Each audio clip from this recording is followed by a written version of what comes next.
தூத்துக்குடி மாவட்டம் விளாத்திக்குளம் சட்டமன்ற தொகுதிக்குட்பட்ட பல்வேறு பகுதிகளில் மக்களுடன் முதல்வர் எனும் சிறப்பு திட்டம் செயல்படுத்தப்பட்டு வருகிறது. அதன்படி மாவில்பட்டி கிராமத்தில் 10 கிராம ஊராட்சிகளைச் சேர்ந்த பொதுமக்கள் பயன்பெறும் வகையில் சிறப்பு முகாம் ஏற்பாடு செய்யப்பட்டிருந்தது. இதில் விளாத்திக்குளம் சட்டமன்ற உறுப்பினர் மார்க்கண்டேயன் கலந்து கொண்டு பயனாளிகளுக்கு நலத்திட்ட உதவிகளை வழங்கினார்.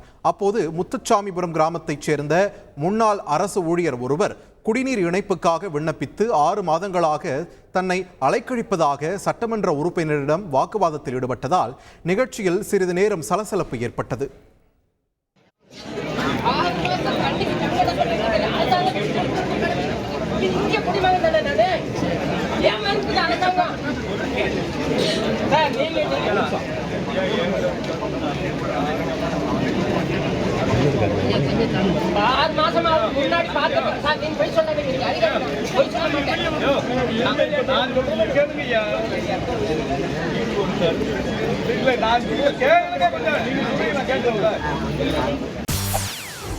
செய்திகளை உடனுக்குடன் தெரிந்து கொள்ள உடனே சப்ஸ்கிரைப் பண்ணுங்க.